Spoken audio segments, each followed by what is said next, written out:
a new episode of the holidays are coming. Let's make some almond shortbread. This is how we do it.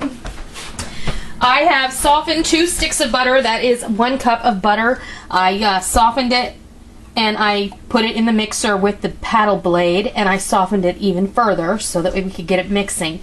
Now, the other things that go in here are a 1/2 cup of powdered sugar, and we're going to get that going so it can cream.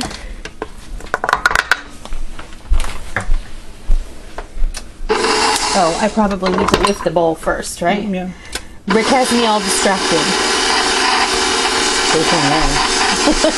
They don't need to know that.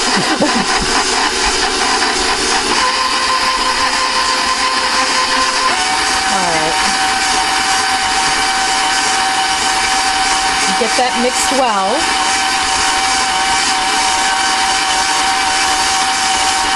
And we're using the powdered sugar just because it incorporates a bit more cleanly than granulated sugar. You don't have to wait for it to dissolve so long. Would that be considered buttercream? No, that really wouldn't be buttercream quite yet. I mean, it's close to buttercream. Okay, the next thing we're going to add is 1 teaspoon of good vanilla, 2 teaspoons of almond extract. In they go.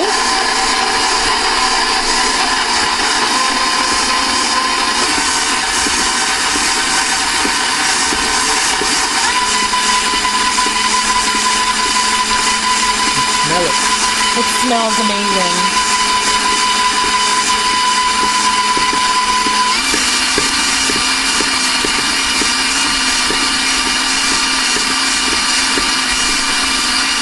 And just get that incorporated really well. I wouldn't worry too much about it at this point. Just make sure it's blended together, because once we start adding the dry ingredients, everything is going to come together very nicely. 1/2 teaspoon of salt. You may choose to leave that out.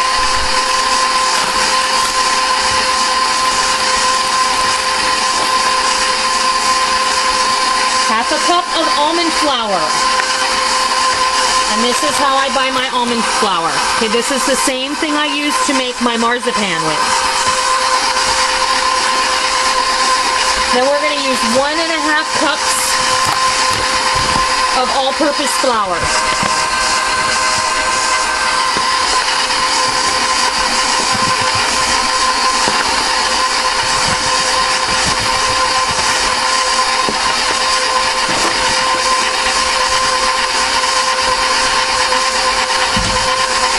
And let that mix until it's well blended. You have to give it just a little while so all that butter absorbs all those dry ingredients. Now, shortbread has no eggs in it, at least traditional shortbread. Now, some shortbreads do. I think Scotch shortbread has eggs in it because that's made with oats. Not that I think that has anything to do with why there's eggs in it, but... And some gluten-free versions of shortbread do have egg yolks in them.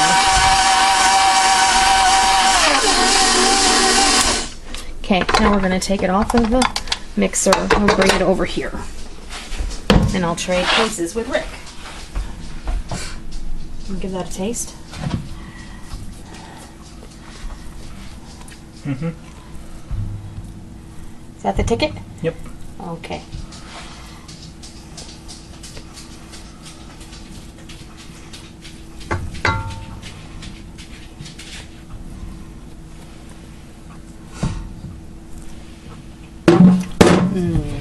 That's yummy. Okay, now I'm just going to take my spatula.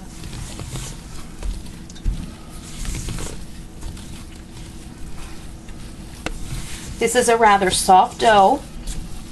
You could easily put this through a cookie press if you like. Okay, I decided to not use the bag because, oh, for heaven's sake, this thing.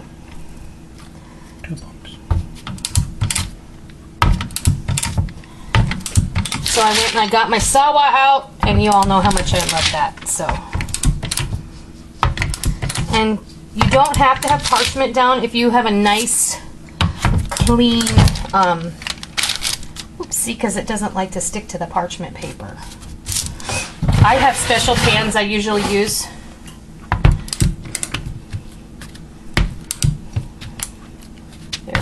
This'll work fine. Oh, I'm telling you. I need a refill. Quick. It does go quick. And you could easily double or triple this recipe. It's not that difficult.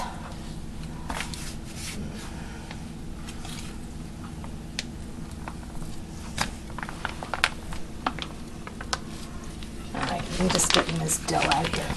And I just made a small batch, so.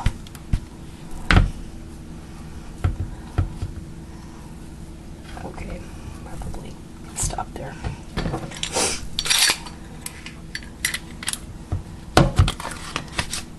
But you know what else you could do? You could simply put this almond shortbread in a round pan.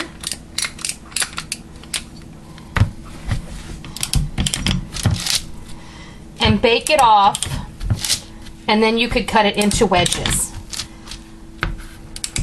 And that's very nice. You could dip those in some melted chocolate or drizzle them with a white chocolate or whatever you chose to do. Come on now. Be nice to me. And this is happening because I put the parchment paper down and I'm showing you how to do this now. So if you do it, don't put parchment paper down, okay?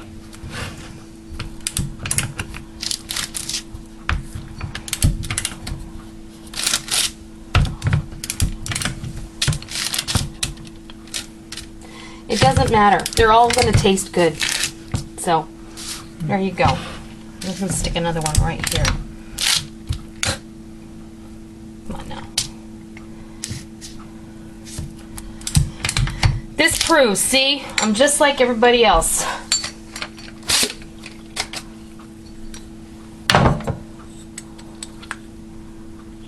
Alright.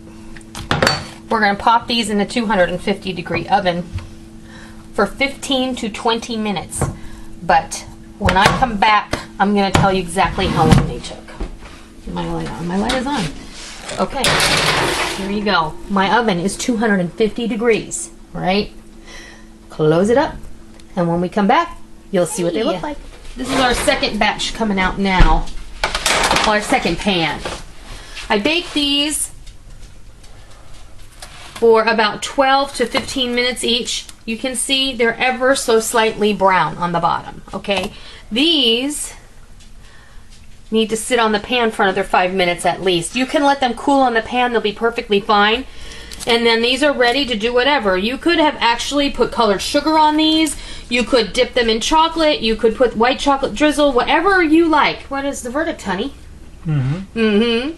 They're very rich and delicious, and they have that wonderful almond flavor.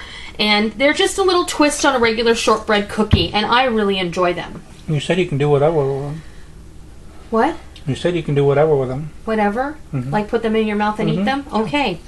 There you have it. From the horse's mouth.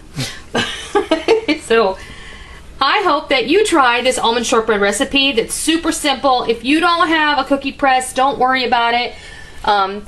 Roll them up into balls, flatten them with the bottom of a glass, and let them bake. They'll be absolutely fine. You could roll them out on a little floured surface and cut them out, whatever you like. It's going to be perfect. Just remember not to bake them for too long. You want to wash them closely. So around the 12-minute mark, you're going to want to check them if they need to go a little bit longer until they get just a little bit of a brownness to them. See, these are brown. These are almost brown, but they're going to sit on that sheet and they're going to finish cooking all the way. So, almond shortbread. I hope you try it.